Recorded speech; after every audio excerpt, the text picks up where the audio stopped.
Bismillahirrahmanirrahim. Assalamualaikum warahmatullahi wabarakatuh.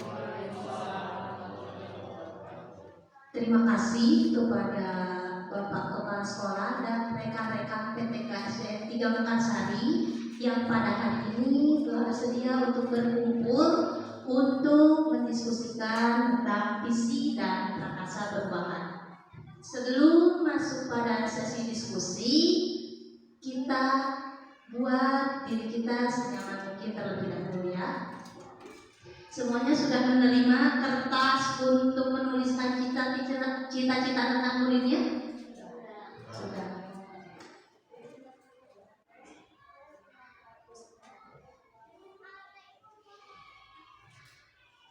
Baik, sebelum kita mulai diskusi,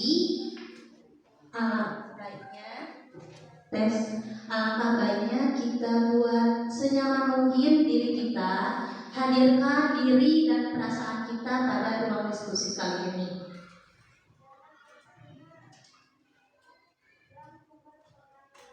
Boleh semuanya kita pejamkan mata terlebih dahulu. Pejamkan mata, kemudian ambil napas panjang, hembuskan perlahan. Tarik napas kembali, kemudian hembuskan perlahan-lahan. Buat diri kita berada pada posisi paling nyaman. Dimanapun kita berada, beradalah di sana sepenuhnya. Hadirkan diri kita sepenuhnya dalam diskusi kali ini. Kembali, tarik napas, kemudian hembuskan. Cara kita berbicara pada diri sendiri itu penting. Oleh karena itu, katakanlah, boleh diulangi setelah saya. Saya pikir, saya rasa, saya bisa untuk senantiasa menjadi guru yang berpihak pada murid. Boleh diulangi?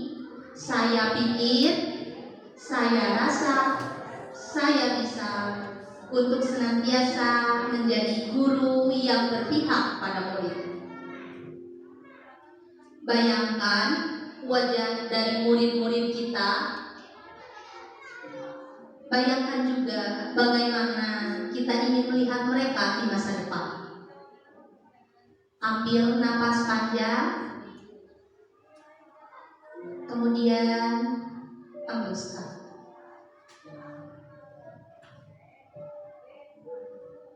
Baik, terima kasih. Boleh kembali ke posisi semula. Buka mata kembali bagi memejamkan mata.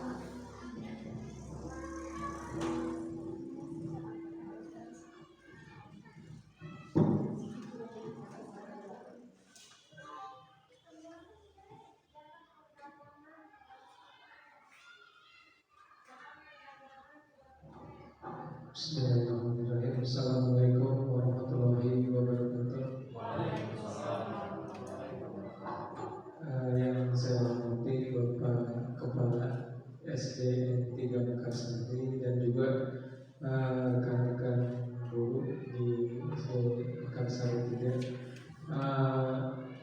Bismillahirrahmanirrahim. Hari ini insya Allah kita akan bersama-sama untuk mendiskusikan tentang visi dan juga prakarsa perubahan. Ya. Nah, kegiatan ini dimaksudkan untuk melaksanakan pendampingan individu yang kedua untuk CGP ISMI Siti Nur Azizah pada pendidikan guru.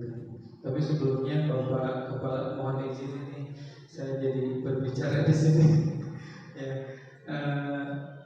Kemudian insya Allah nanti pada pelaksanaannya Ibu Ismi akan membantu langsung diskusi ini dari awal hingga akhir sampai mungkin nanti ada hasil, ada tidaknya perubahan dalam visi sekolah yang sekarang ini sedang kita jalankan bersama-sama. Nah kemudian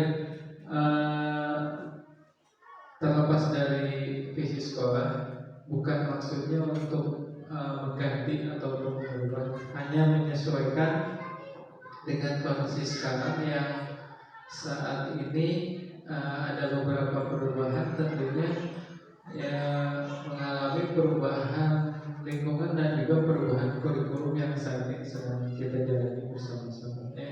Nah, termasuk di dalamnya ada implementasi kurikulum Merdeka dan juga proyek penguatan profil pelajar Pancasila. Ya. Nah, nanti Bu Ismi akan membantu Bapak Kepala dan juga rekan-rekan guru semuanya untuk melaksanakan diskusi ini tahap demi tahap, yang insya Allah tidak akan lama, mungkin tidak akan lama, sesuai prosedur dijalankan. Mudah-mudahan hasilnya sesuai dengan harapan yang selama ini kita harapkan bersama-sama. Ya, mungkin itu saja dari saya untuk pembukaannya. Selanjutnya mungkin Bapak Kepala mungkin akan memberikan sambutan dulu terkait dengan visi dan kegiatan pendidikan guru penggerak yang saat ini sedang dilaksanakan. Maka Bapak. Assalamualaikum warahmatullahi wabarakatuh. Alhamdulillah pada kesempatan ini kita bisa berkumpul tentang bagaimana cara merumuskan visi dan misi sekolah. Dalam hal ini kita mendukung program CDP di mana alhamdulillah di SD Makassar 3 telah melahirkan 2 CDP, kemudian 1 calon CDP.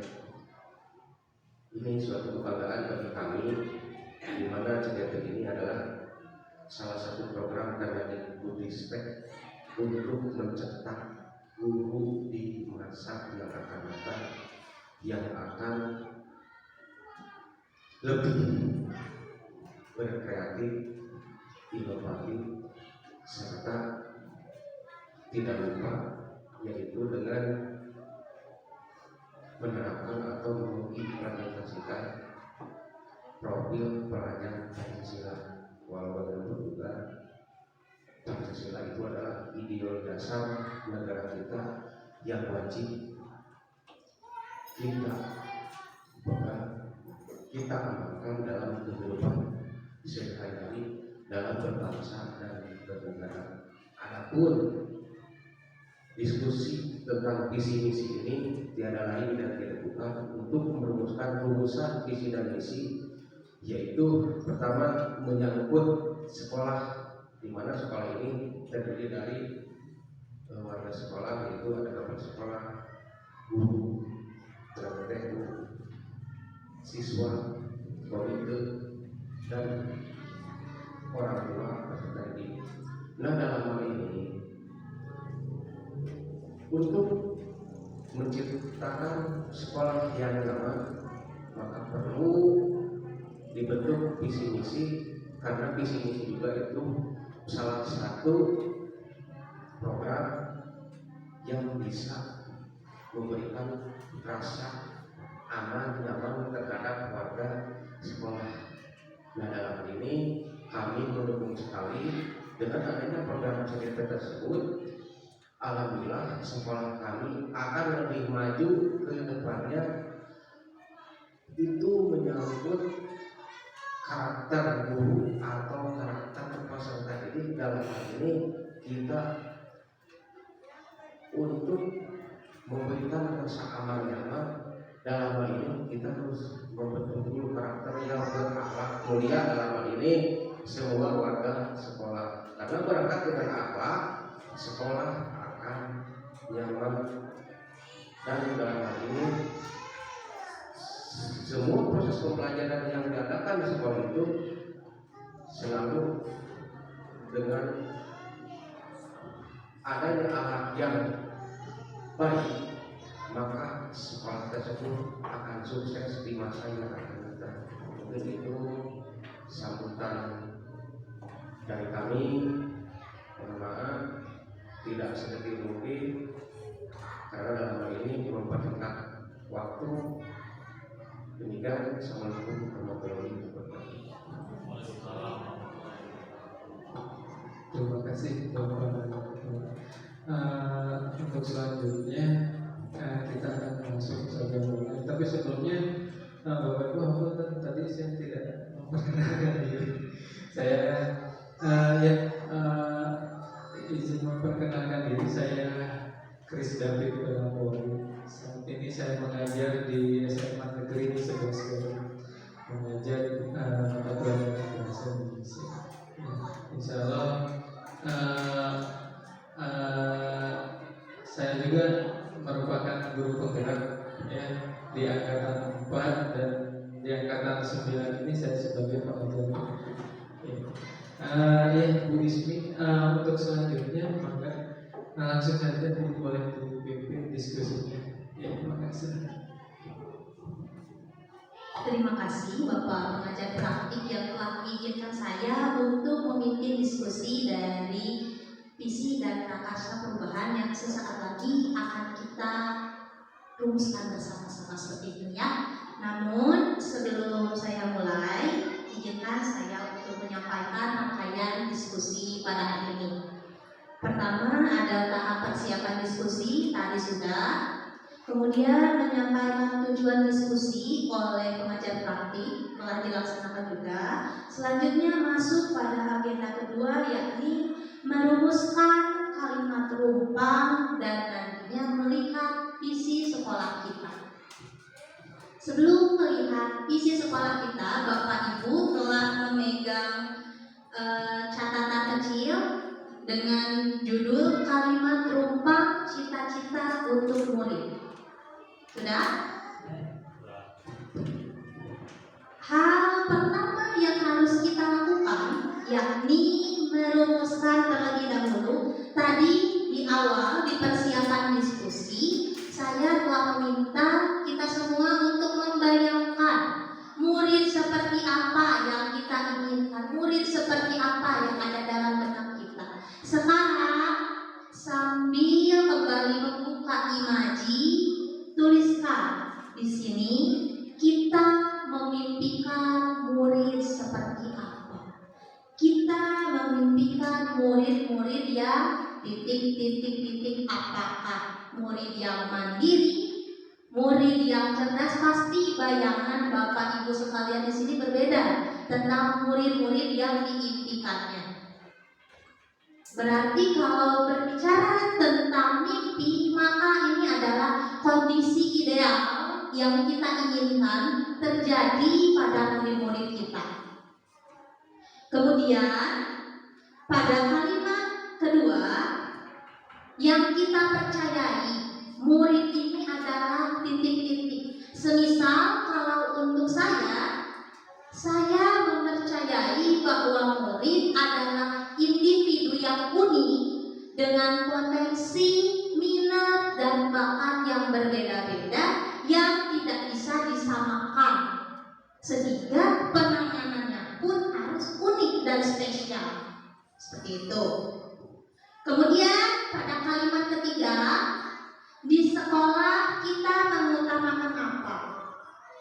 Tentu pemikiran saya dan pemikiran Bapak Ibu sekalian juga akan berbeda. Semisal kalau saya di sekolah kita mengutamakan penghargaan terhadap setiap individu. Mau murid yang menyenangi eksak, mau murid yang senang dengan olahraga, kita hargai. Seperti itu. Kemudian pada kalimat keempat, kita kembali diajak untuk berpikir, untuk bermimpi. Kita ingin murid yang menyadari apa? Kalau saya pribadi, saya menginginkan murid yang sadar betul bahwa belajar adalah kebutuhan, bukan lagi paksaan, tapi kebutuhan bagi mereka supaya dapat mengaktualisasikan potensi yang mereka miliki. Seperti itu. Kemudian pada kalimat kelima, kita warga di sekolah ini yakin Untuk apa? Kalau saya ingin warga di sekolah ini yakin untuk menciptakan budaya positif di lingkungan kita, di mana jika budayanya positif maka pembelajarannya pun akan baik. Terakhir, kita dan keluarga di sekolah ini paham bahwa apa yang kita pahami. Kalau yang saya pahami, saya dan warga sekolah memahami bahwasanya pendidikan adalah tugas dan tanggung jawab bersama. Bukan hanya tugas guru, bukan hanya tugas orang tua, tapi bersama-sama. Baik, sudah dimengerti cara untuk mengisi ini? Jika sudah dimengerti, maka saya berikan waktu kurang lebih 10 menit bagi Bapak Ibu sekalian untuk mengisi lembar kalimat rumpang tentang cita-cita untuk murid. 10 menit, saya mulai dari Sapa. Baik, 10 menit telah selesai. Perlu tambah waktu atau cukup? Untuk yang selanjutnya mungkin saya akan meminta beberapa pihak untuk menyampaikan cita-citanya terkait murid-murid kita semua. Mungkin dapat diawali dari Bapak Kepala ya Pak.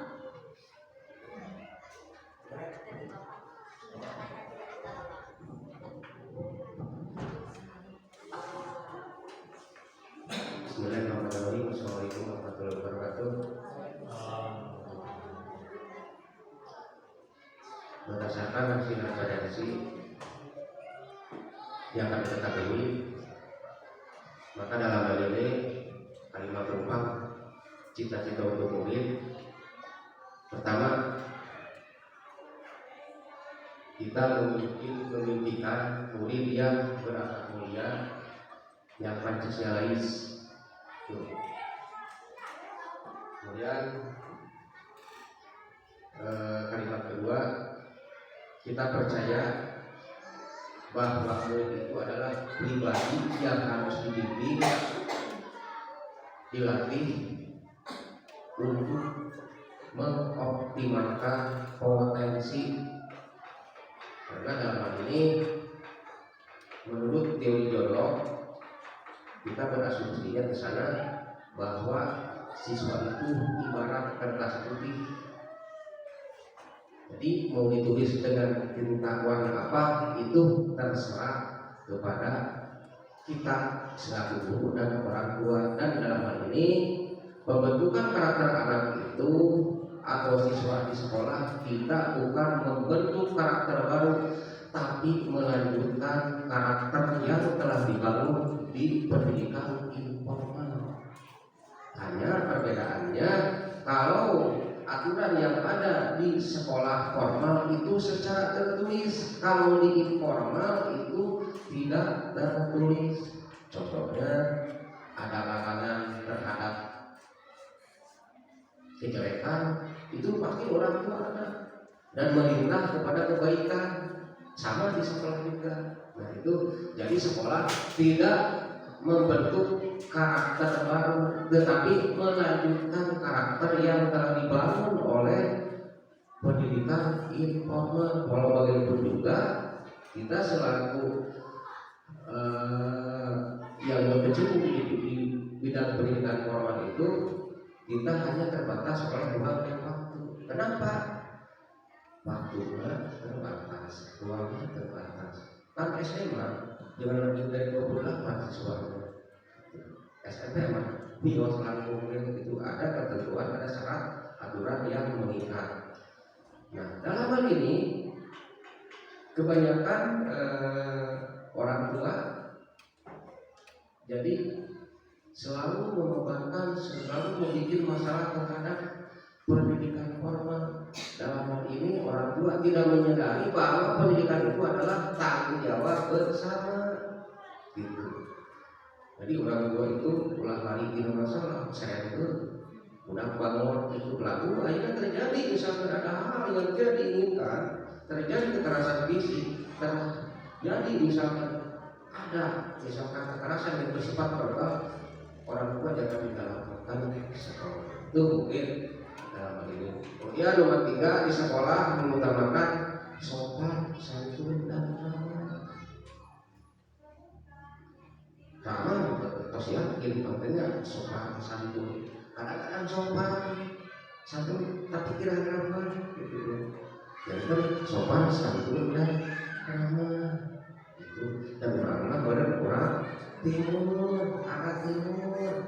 Terus terang dari dulu sampai sekarang nenek moyang kita itu adalah mengutamakan sopan santun dan ramah, persatuan. Tuh.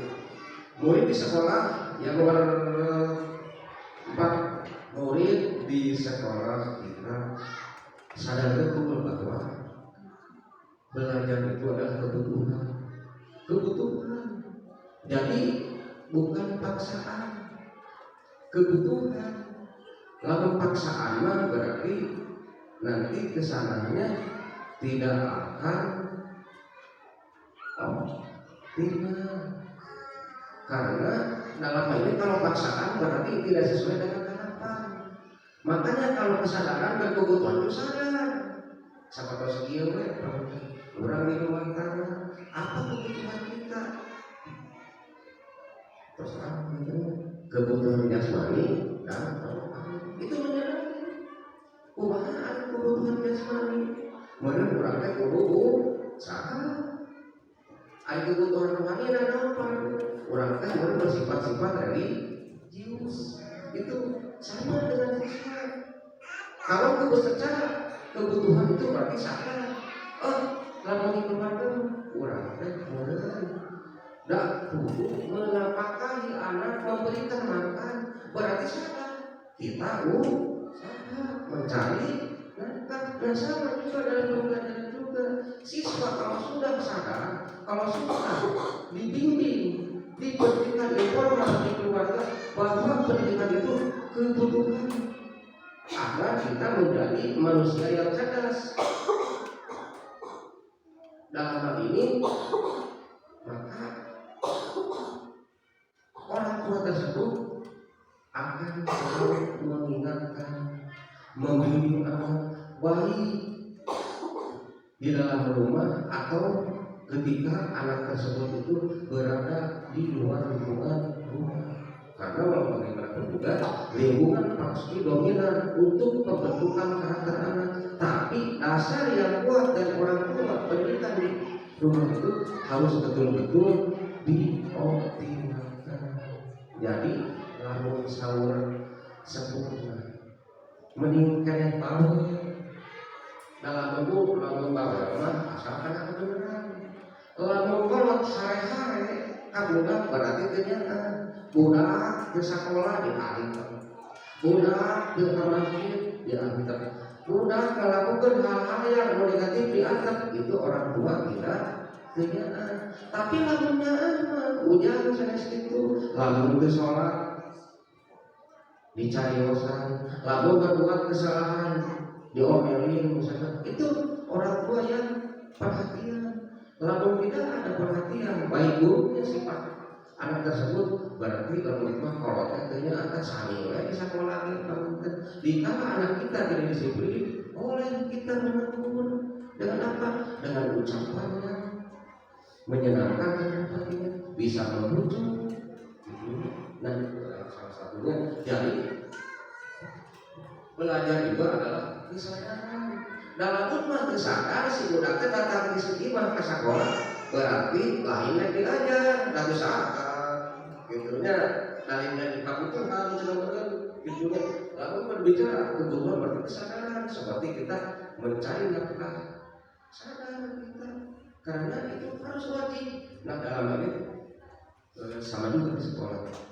Kemudian kalimat rumpang yang kedua, kita warga di sekolah ini yakin dan sadar menciptakan lingkungan yang nyaman dalam belajar itu Pertama dalam belajar mungkin ke sekolah ada sanes upami siswa buatnya tujuan ke sekolah teh bade diajar karena belajar itu kebutuhan. Betul. Ari guru betul bade belajar. Itu pertama sami pertama aya dua jalur ari guru mah bade ngajar, ngabimbing, melatih gitunya terhadap anak. Kalau anak itu adalah ingin menimba ilmu itu belajar itu berarti kebutuhan. Lamun berbicara kebutuhan sadar orang yang butuh. Lamun orang jadi ajar mana ya lamun orang ke sekolah bakal ngomong begitu gitunya mau maju-maju hidup teh da ayeuna mah serba zaman canggih meureun. Lamun orang hayang misalkan mengembang zaman urang teh kudu diajar. Lamun sekolah belajar da kalau mah tentu abot bicara sama itu adalah menciptakan lingkungan yang nyaman. Itu dapaan semua warga sekolah menciptakan lingkungan nyaman dalam pembelajaran itu dapaan setiap sekolah warga sekolah. Guru mengharapkan nyaman dalam pembelajaran itu nyaman karena kita sudah bisa membimbing anak, menyadarkan anak bahwa belajar itu adalah kebutuhan. Tapi kalau ketika kita dalam pembelajaran tidak nyaman, terjadi misalkan ada salah satu faktornya dari siswa tak berlalu siswa anu ka sekolah pagawena dengan hotel geureun apalagi mengadakan atau berbuat tindakan kekerasan terhadap temannya, berarti dia itu tidak apa?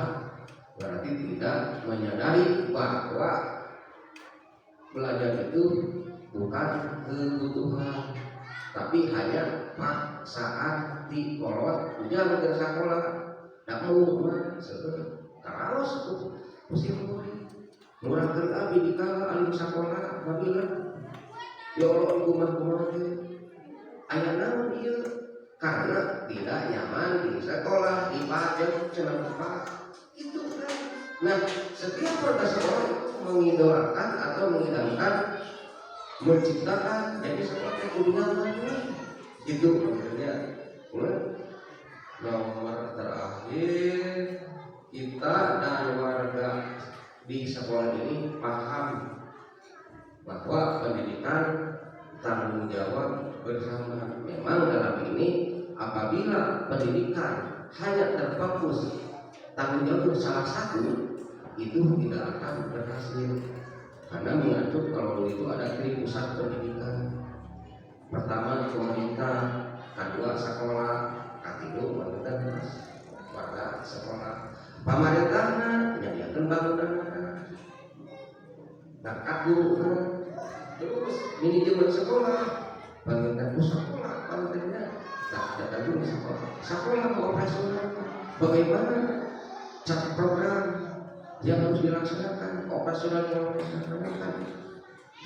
Pemerintah sudah maksimal, sekolah sudah maksimal, tapi tidak ada dukungan dari masyarakat. Apakah suatu proses pendidikan akan berhasil? Tidak akan berhasil. Walau bagaimanapun juga harus ada partisipasi atau adaptasi daya dukung dari masyarakat. Yang tadi dari mana yang melanggar orang pelintir supados biasa maca saya nulis dikala ayeuna orang kali itu biasa maca saya nulis ayeuna urang mari sawi guru teh urang sasangan we dibimbing. Saya yang membimbing waktu pembelajaran secara formal, upami ibu bangunan silakan dibimbing apa yang telah diajarkan di sekolah. Orang tua harus ikut sebentar pada sebentar karena dalam hal ini guru itu memberikan suatu dalam melaksanakan pembelajaran. Pasti setiap pembelajaran itu ada evaluasi wajib itu karena mereka wajib baik lisan maupun lisan atau lisan itu wajib untuk mengukur sejauh mana pembelajaran kita atau materi yang telah disampaikan terhadap anak apakah berhasil atau tidak. Nah, coba karena kriteria kelulusan minimal. Kalaulah anak dalam proses pembelajaran berakhir hasilnya di bawah masih KKM guru itu membuat rekomendasi tentang apa? Buku penghubung orang tua. Di mana buku penghubung orang tua itu adalah salah satu alat secara tidak langsung komunikasi secara tidak langsung antara pihak sekolah, dalam ini guru kelas, dengan orang tua, melaporkan perkembangan maju atau mundurnya peserta didik itu terhadap orang tua. Nah, kalau sudah terjadi seperti itu, pasti pendidikan akan berhasil. Itu mungkin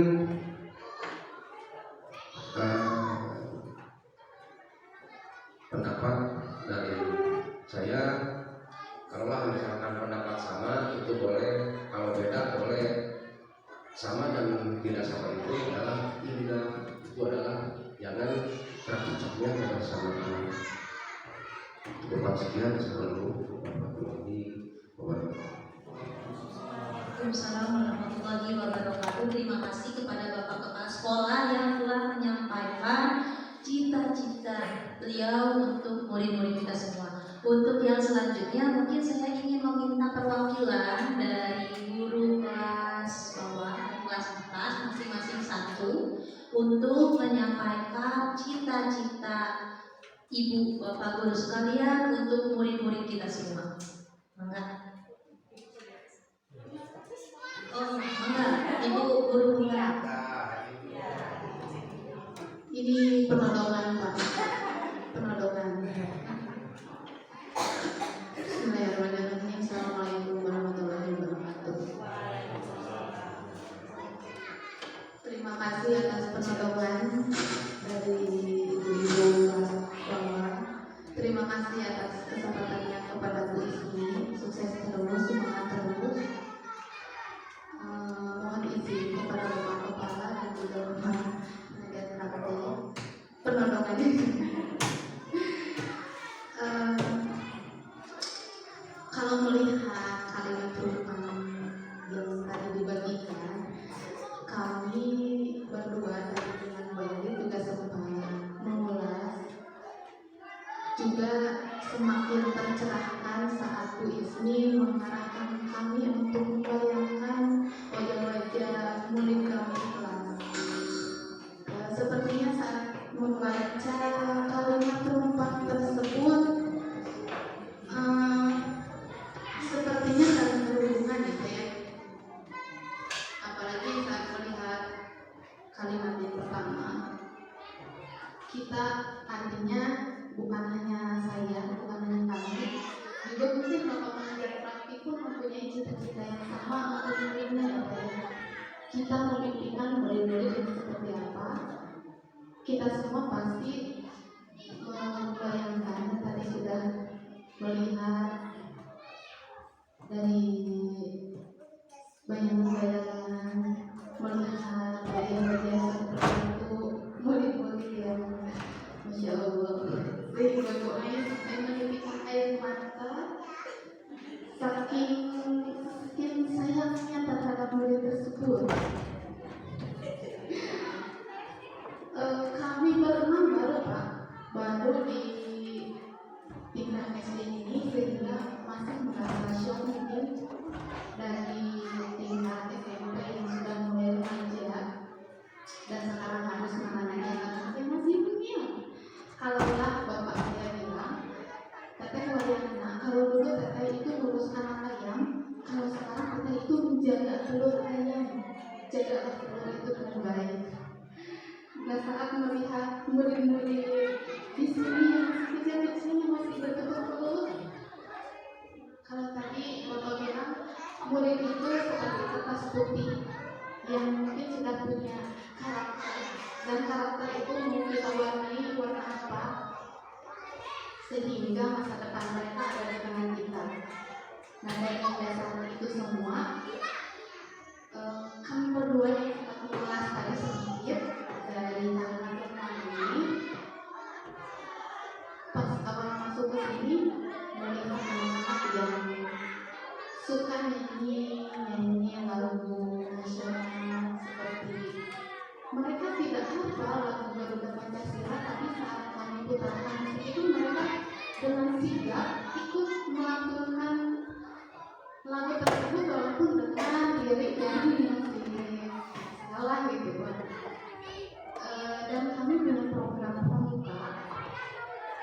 saya kebetulan mengajar kelas 1, mereka selalu bertanya, Bu, Iraha apa yang api perlukan?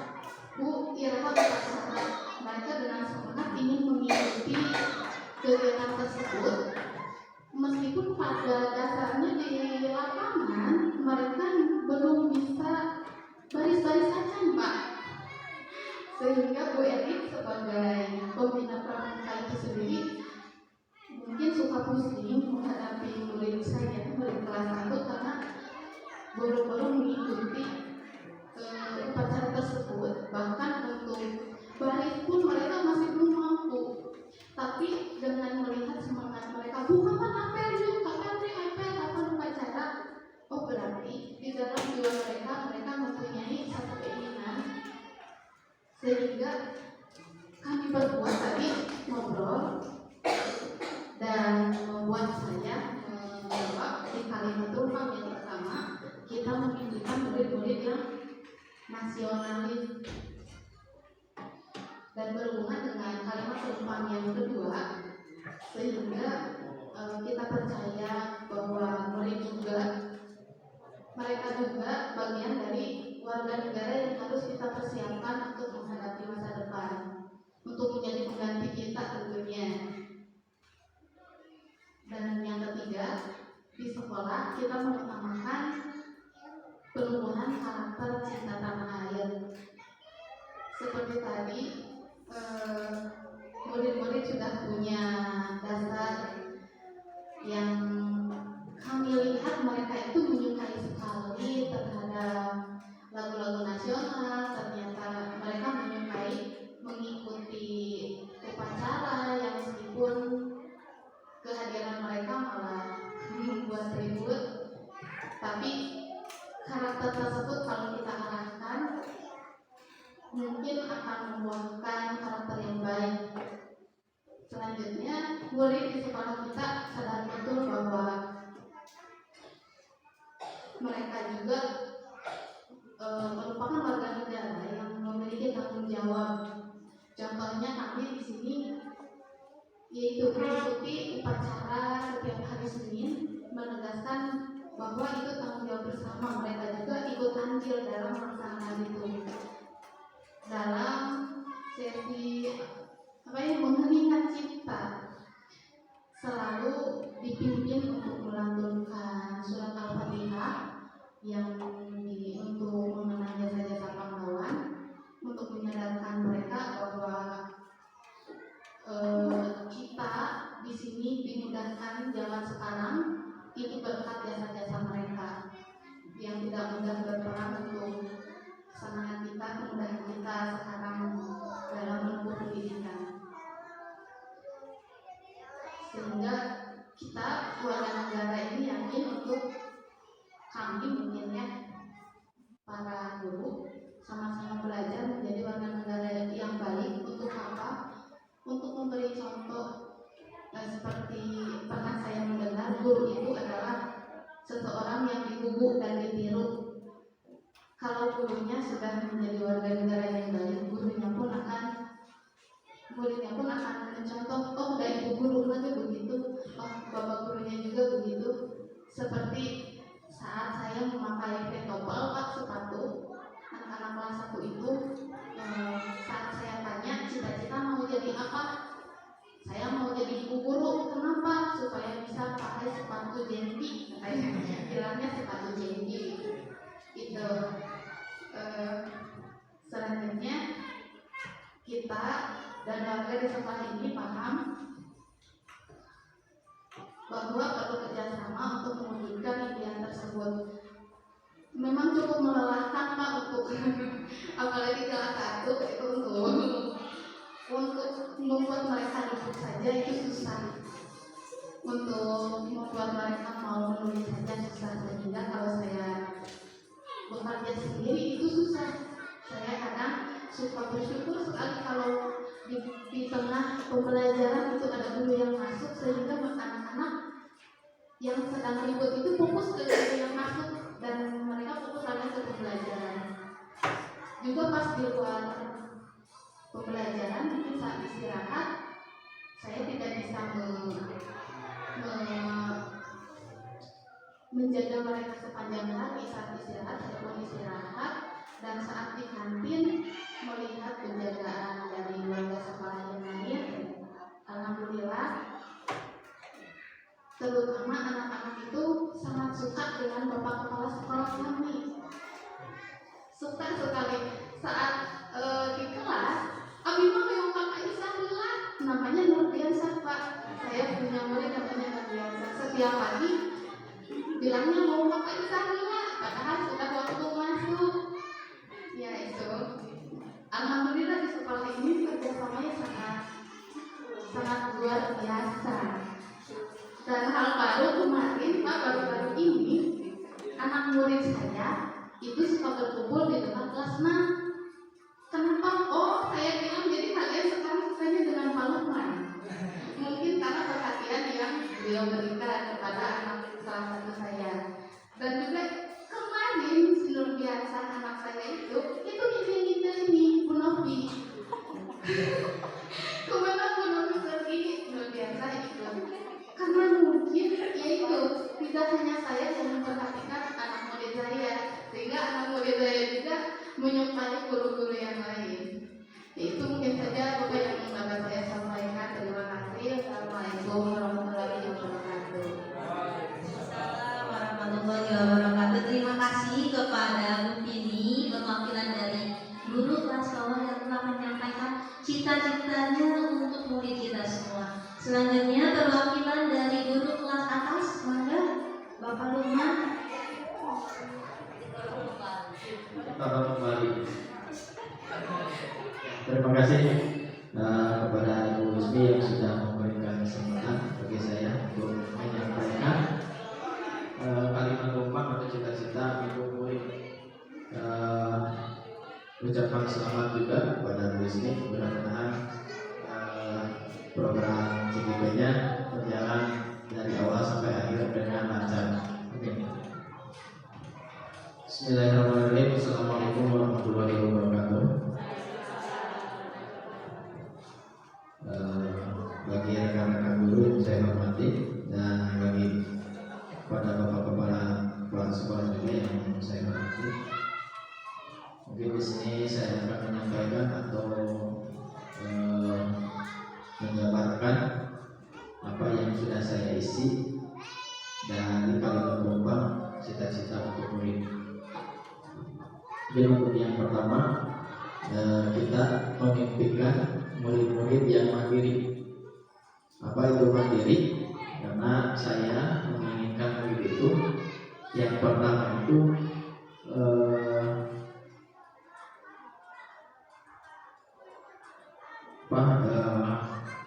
yang pertama itu disiplin terhadap waktu, karena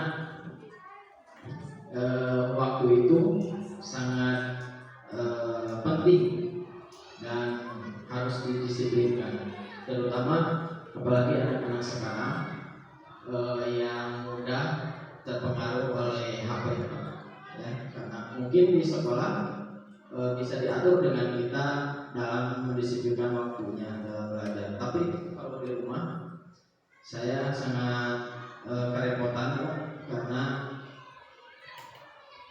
selalu ada saja siswa yang belum bisa disiplin terhadap waktu atau bertanggung jawab terhadap tugasnya di rumah. Seperti kalau kita memberikan pekerjaan rumah, ada saja siswa yang lupa atau malas, karena pas ditanya, anak SD kan polos-polos kan, jadi pas ditanya kamu main HP ya, ternyata jawabannya betul main HP, main ya, iya. Jadi saya sangat berharap siswa itu untuk mandiri, Pak, apalagi dalam mendisiplinkan waktu. Kemudian yang kedua, kita percaya bahwa murid adalah istimewa atau unik, karena setiap siswa itu mempunyai karakter yang berbeda-beda, dan kita pun selaku guru harus bisa memperlakukan atau memberi perhatian dengan yang berbeda pula, sesuai dengan karakter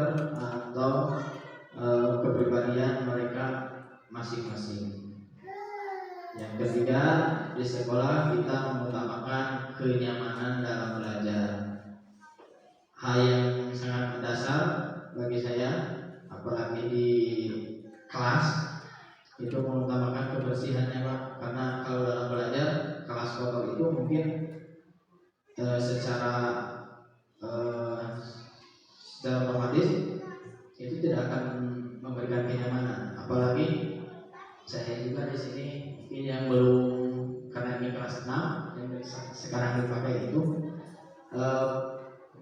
belum memberi pengharum ruangan, karena anak-anak biasanya karena sering main atau sering panas-panasan, apalagi pas istirahat itu malah main bola. Pas sudah istirahat ya terciumlah aroma-aroma yang kurang sedap. Makanya kenyamanan dalam belajar itu sangat penting. Yang keempat, murid di sekolah kita sadar betul bahwa belajar adalah kebutuhan. Tadi sudah disampaikan oleh Bapak. Bahkan belajar juga itu adalah sebuah kewajiban. Karena dalam agama Islam yang pertama diperintahkan kepada seorang manusia itu adalah belajar. Itu adalah ibadah yang pertama diinstruksikan atau diperintahkan oleh Allah Subhanahu wa Ta'ala kepada manusia. Dan belajar itu adalah ibadah yang paling lama kalau menurut saya. Karena belajar itu dari usia 2 tahun ya, lepas ASI dari seorang ibu itu sudah wajib belajar dan sampai meninggal dunia. Karena belajar itu sangat wajib, adalah ibadah yang paling pertama yang diinstruksikan atau diperintahkan kepada manusia. Yang kelima, kita warga di sekolah ini yakin untuk belajar mengaktualisasikan diri. Mengaktualisasikan diri itu adalah keinginan untuk mengeluarkan semua kemampuan.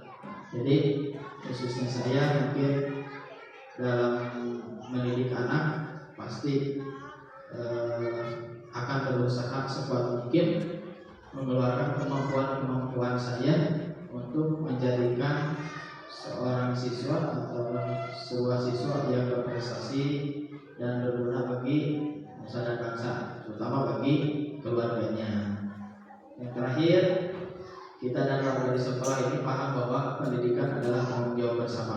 Ya, tidak mungkin kita berdiri seorang diri untuk mensukseskan suatu pendidikan. Jadi pendidikan itu saya yakin adalah tanggung jawab bersama untuk semua pihak. Mungkin itu saja yang bisa saya sampaikan. Terima kasih atas perhatiannya. Mohon maaf apabila banyak hal yang kurang jelas atau kurang berkenan. Akhir kalam, assalamualaikum warahmatullahi wabarakatuh. Warahmatullahi wabarakatuh. Baik, untuk sesi ini kita telah selesai merumuskan kalimat umpam tentang cita-cita untuk murid. Sebelum lanjut, izinkan saya untuk mengulas kembali cita-cita dari kita semua di slide berikut ini.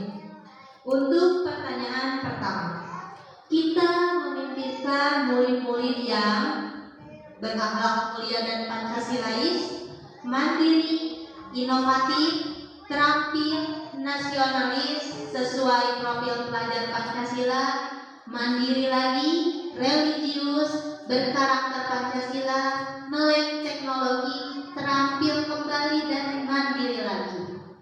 Untuk pertanyaan kedua, kita percaya bahwa murid adalah individu yang memiliki kelebihannya sendiri, kemudian individu yang unik, kemudian titipan yang harus dijaga, lalu bagian dari warga negara yang harus dipersiapkan, pribadi yang berbeda, individu yang unik lagi, kemudian individu yang memiliki minat dan bakat yang berbeda, kemudian sosok yang perlu dibimbing untuk mengoptimalkan potensi, kemudian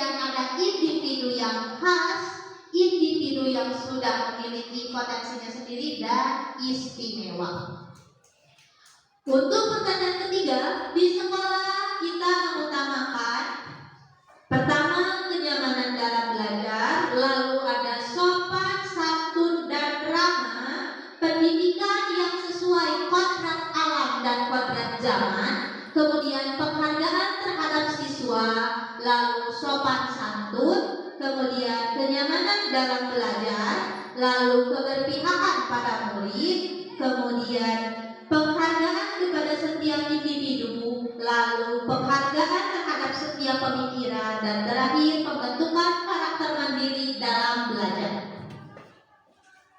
Untuk kalimat keempat, murid di sekolah kita sadar betul bahwa belajar sebagai bekal kehidupan, sekolah sebagai salah satu tempat belajar, mereka harus jadi individu yang terampil, mereka adalah warga negara yang memiliki tanggung jawab kepada bangsa, kemudian belajar adalah kebutuhan, mereka bersekolah untuk mendapatkan pengajaran yang layak, kemudian bekerja sama dalam pembelajaran, belajar adalah kebutuhan, lalu mereka adalah individu yang unik, dan terakhir kembali lagi kepada belajar adalah kebutuhan. Kalimat rumpang yang kelima, kita warga di sekolah ini yakin untuk satu, belajar mengaktualisasikan diri, kemudian menumbuhkan budaya positif, menciptakan lingkungan belajar yang nyaman sampai tidak ke bawah, dan terakhir menjadi pribadi yang mandiri. Keenam, atau terakhir, kita dan warga di sekolah ini paham bahwa pendidikan tanggung jawab bersama, kemudian minat dan bakat siswa kita berbeda, tidak bisa disamakan antara satu dan yang lainnya, kemudian perlu kerjasama untuk menciptakan lingkungan belajar yang baik, dan terakhir kembali lagi pendidikan adalah tanggung jawab bersama. Izinkan saya untuk menyimpulkan jawaban dari kita semua terkait cita-cita kita untuk murid kita. Kita memimpikan murid yang mandiri, terampil, nasionalis, inovatif, religius, berkarakter, melek teknologi, dan sesuai dengan profil pelajar Pancasila.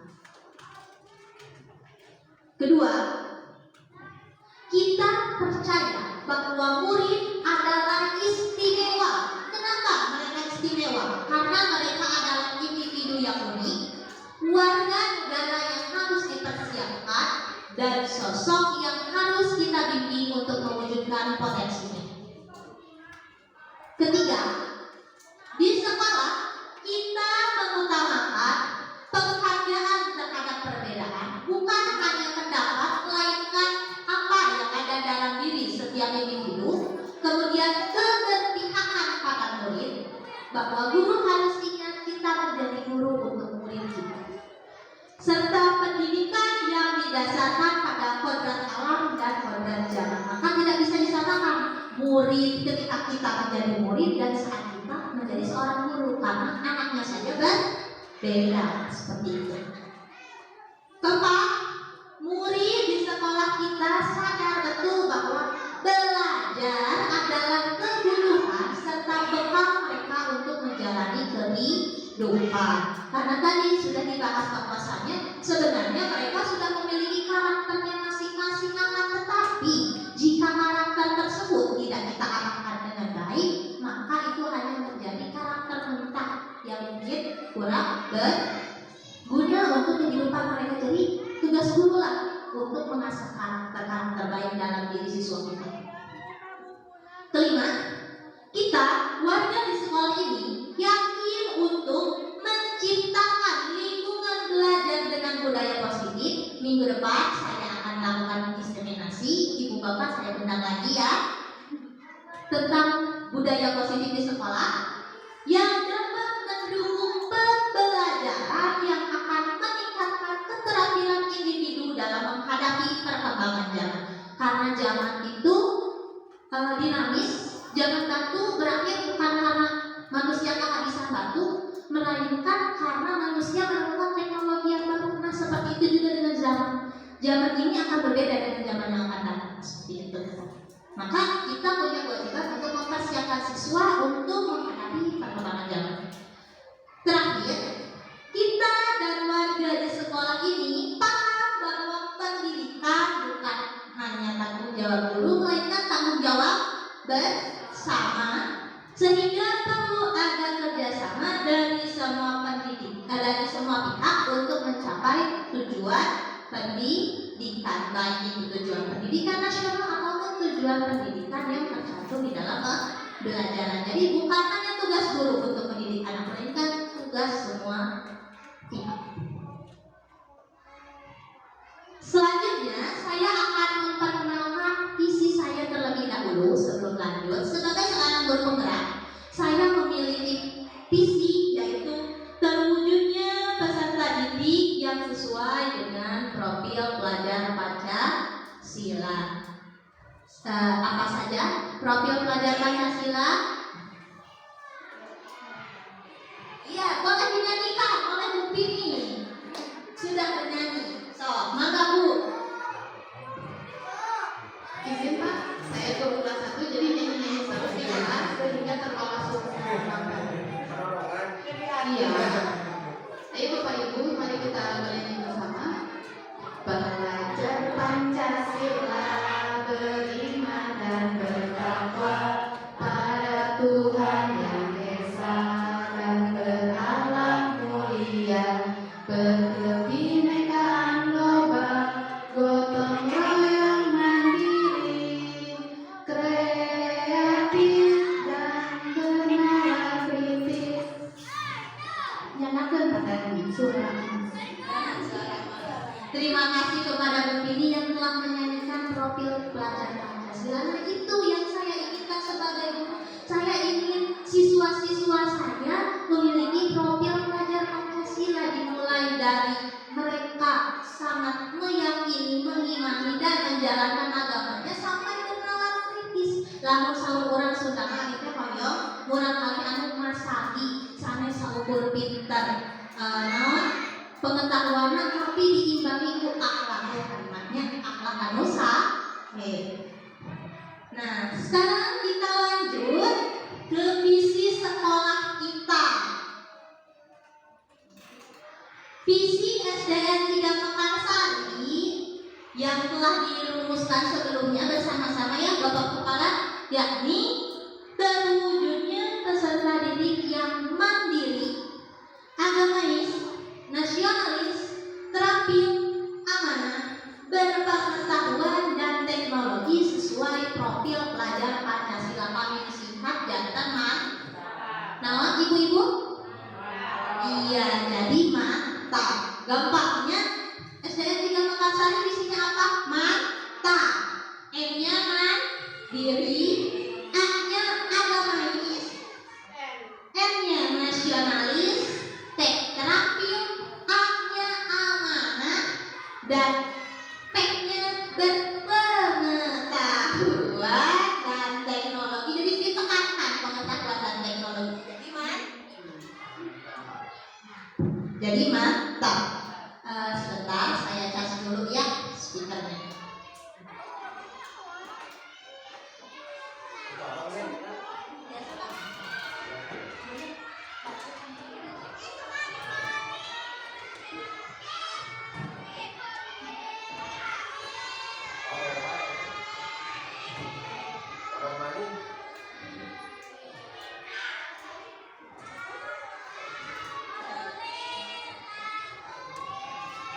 Baik, tes. Sekarang kita bandingkan ya cita-cita yang telah kita impikan barusan dengan visi saya sebagai guru penggerak dan visi sekolah ini. Saya buat tanda perbandingan. Ini adalah perbandingan antara mimpi dan visi. Kita memimpikan murid-murid yang berakhlak mulia dan Pancasilais, mandiri, terampil, nasionalis, inovatif, religius, berkarakter, melek teknologi, dan sesuai profil pelajar Pancasila. Kemudian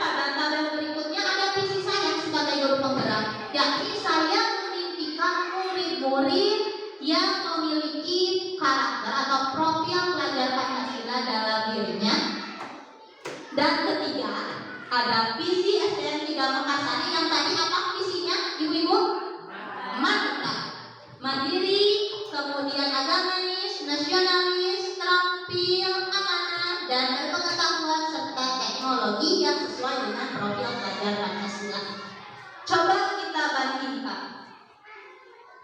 Ada apakah mimpi kita terkait murid kita dan visi saya terkait murid saya terangkum dalam visi SDN 3 Mekarsari?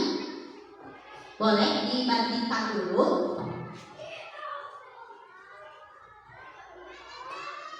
Berakhlak mulia. Berakhlak mulia, kalau orang yang beragama akhlaknya bagaimana? Baik ya, berarti masukkan. Kemudian mandiri ada? Ada. Kemudian Pancasilais, kan profil pelajar Pancasila kayaknya ada? Sesuai profil pelajar Pancasila. Berarti terampil ada? Ada pada visi SDN 3 Mekarsari. Nasionalis juga ada? Ada. Inovatif ada? Ada. Religius berkaitan dengan keagamaan, maka ada yang di agamais. Kemudian melek teknologi ada? Ada juga yang berpengetahuan dan teknologi yang sesuai dengan profil pelajar Pancasila. Maka mimpi kita terkait murid-murid kita, kemudian visi saya terangkum ternyata dalam visi sekolah kita. Berarti tinggal perlu penebalan saja ya untuk mencapai visi tersebut. Nah, jadi